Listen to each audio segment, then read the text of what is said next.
Hello, it's Anna Hill here with the Farming Today podcast. Mackerel's off. At least it will be off the shelves of Waitrose. The supermarket says it'll stop sourcing the fish from the end of April. This is very much driven by sustainability and wanting to give our customers reassurance that they can buy fish and seafood across the business and ensure it's responsibly sourced. The supermarket says overfishing has prompted the decision. We'll have more on that a little later. Now, it's been a worrying winter for poultry farmers with cases of avian flu in England, Scotland and Wales. Poultry flocks with more than 50 birds in England have been kept housed since the start of November and in Wales since December to keep them separate from wild birds which can carry the virus. The Pirbright Institute's head of avian virology, Professor Ian Brown, told me that the season has been among the worst seen in the UK. If we look at the absolute numbers of cases, we're at the third worst ever epidemic with high pathogenicity avian influenza in the UK. That's because we've had just shy of 100 cases since the 1st of October, which is when we start the new year in terms of counting cases. To put that in context, in 21-22 and 22-23, we had very big years with over 350 outbreaks across those 2 years. So last year we had 82 cases. In terms of the context, it's a bad year. And that's pretty much been translated across Europe as well, because they've had a worse winter this winter than they did the previous year. Can we learn anything from its presence, its number in wild birds, and how that's translating to poultry? Well, obviously, we are at the mercy of how much virus there is transmitting between wild birds and how much of that's maintaining in the environment around our kept birds. We know from the surveillance that's been done nationally that there have been very high numbers of wild birds testing positive across the UK this winter season. When that risk is high in wild birds, we do see many more incursions into kept birds. Obviously, the concept of bringing the birds inside, putting them in secure buildings, being doubly rigorous with our biosecurity on farm, is a good protection. But unfortunately, you only need a really small quantity of this virus. So a small piece of organic material on a Wellington boot that finds its way into a house, the infectious dose is so low that will trigger an infection that will spread through the flock very quickly. What usually happens then as we head towards spring? Will the amount of virus gradually decline? Well, if we look at the trajectory of the previous outbreaks, including the years when we had high numbers of cases, they do drop as we move into the spring, and that's simply because the number of wild waterfowl that are present in the UK is much reduced because these birds move back out of the country or they go to the far north to breed. So we have many less birds there to amplify and maintain virus. Obviously, we still have our resident birds, and we've learned over the last few years that it's possible that the virus can still sustain itself in the resident birds. And one of the ways it can do that, of course, is find its way into populations of birds that we have here in the summer that are not necessarily in the past been traditionally infected, such as the seabirds. Now, it's very difficult to be confident whether we're going to see the virus disappear with all those birds moving out of the country in the spring and therefore see hardly any activity in the summer, or whether the virus will still sustain. And that's a bit of an unknown because this particular genotype we've got at the moment, we don't really know about its propensity to infect seabirds. So we've got to consider it a possibility, and clearly we need to monitor and track and work with ornithological organisations to understand whether we're seeing any effects in those populations so that we can understand and deal with that. Professor Ian Brown from the Pirbright Institute. Now, you may remember we reported several weeks ago that the University of Cambridge was planning to close its vet school to new entrants. We talked to students who were campaigning to keep it open. Well, now the university's governing body has decided that the vet school will not close after all, and it committed to give more support to the school in future. It said improvements should be made to both the school's clinical and financial operations after issues were highlighted by a Royal College of Veterinary Surgeons report in 2024. James Wood, who's a professor at the Cambridge Vet School, gave me his reaction. We are absolutely delighted. This has been a huge black cloud over the top of us, over our future existence, and we are absolutely delighted that the importance of the veterinary school has been recognised in this way. Are there issues that still have to be addressed? Yes, there are huge challenges around the economics of the courses, which we are now working very hard to address. And we're continuing to work very closely with the Royal College to regain the full accreditation that we're well on the way to regaining, as they reported a few months ago. Professor James Wood from the Cambridge University Vet School. Rare Earth, Radio 4's Environment and Wildlife series, returns at midday today. Tom Heap and Helen Chersky are in Glasgow at the world's biggest meeting of ocean scientists to see the latest technology that's giving us a window into the secrets of the deep. Well, just over here we have a very realistic life-size model of a seal, and it's got a Tunnocks tea cake on its nose, and there's a little device sitting on the back of its head with an antenna poking off the back. So let's see what all this is about. So inside that there are electronic sensors that will collect data on the seal's position, its depth, its behaviour, acceleration, and it will, every time the seal surfaces, that data gets sent back to satellite, which will come back to St Andrews.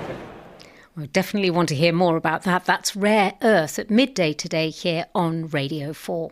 Well, the sea might seem vast, but the competing demands of fishing and renewable energy for space in our inshore waters can lead to conflict. A Cromer Crab processing company in the Norfolk town, which normally turns over 400 to 500 tonnes of crab a year and supplies a major national supermarket, says it's struggling because catches are being disrupted by wind farm developments. An agreement between fishers and wind farms means fishers get compensated for disruption, but that doesn't extend to compensation for processors like Jonas Seafood. I went to visit their processing plant in Cromer to talk to the owner, Kevin Jonas. So this is the main processing hall. The guys have individual piecework benches where they take the crab in its whole form. They extract the brown meat, the white meat and the claws in separate bowls. We tear every shell, we put the brown meat to requirement, then a layer of white meat and the claws on top, just like my mum did 30 years ago. So tell me a little bit about why your productivity here has had to fall and why you're getting fewer crabs in. When the wind farm constructions take place, we see less crab being landed. So the wind farm companies are regulated to negotiate with the fishermen to pay those guys, which quite rightly, for when they can't access the areas they want to go to. But that obviously has an impact on us. As you can see, that's what we do, crab and lobster. And so when the fishermen can't get as much crab as they would, they get compensated, but you don't.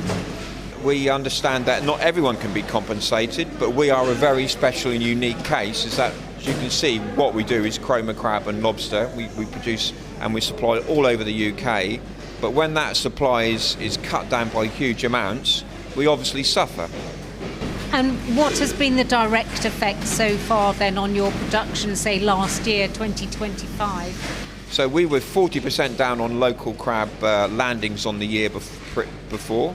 That has made us cut production down this time of the year, which has obviously had an effect on the bottom line. We've had to buy crab in from elsewhere in the country, which we can't always use for our Cromer crab production, which increases procedures that we have to follow all the way through.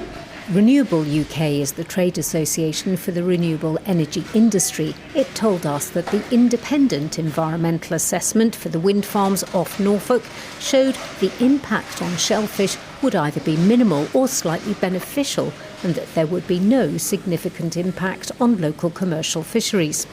Ørsted, which is running the Hornsea 3 energy project, says they are already in discussion with Jonas Seafood and will meet them again next month.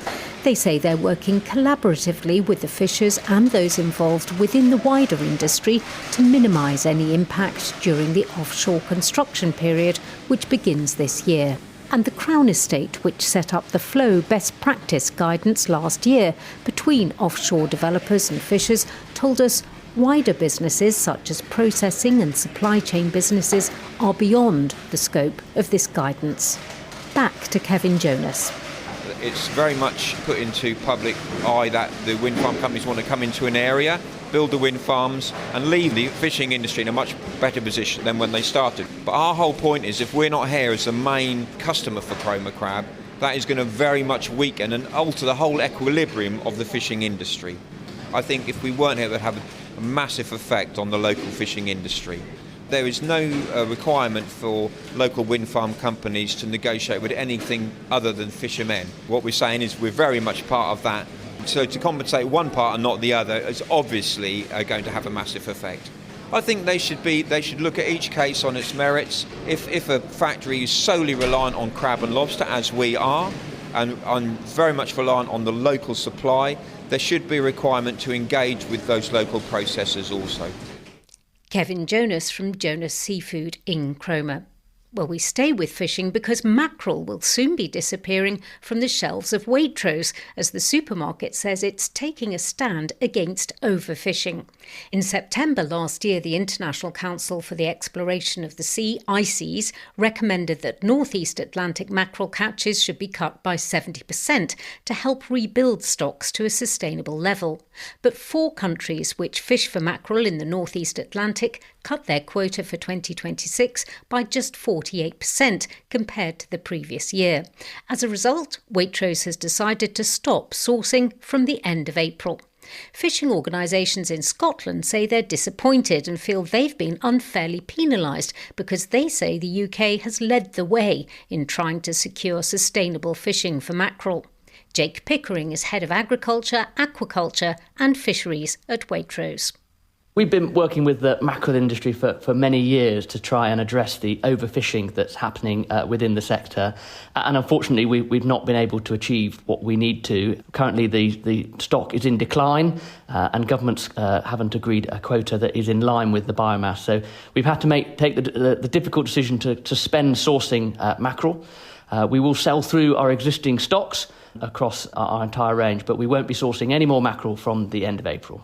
Are you taking any steps to mitigate the impact on your suppliers or the fishing communities that maybe depend on your sales? Absolutely. So we don't take this decision lightly, but we do it in partnership with our supply base. So, for example, the facilities that are currently producing our hot smoked mackerel products will continue to supply us using different species. So we've got a hot smoked sea bass being launched, and we're also working with other species such as herring and sardines and Chilean jack mackerel. So continuing to work with the same supply base, whether that be the canneries, whether that be the smoking facilities, to ensure they still supply us with amazing products that are very similar to the existing mackerel range, albeit using different raw materials. What about the fishers? I mean, we are working hand in glove with our supply base. We would love to return to sourcing from the existing supply base as soon as possible, and we continue to work with DEFRA and the industry to ensure that they're getting to sustainable levels of fishing.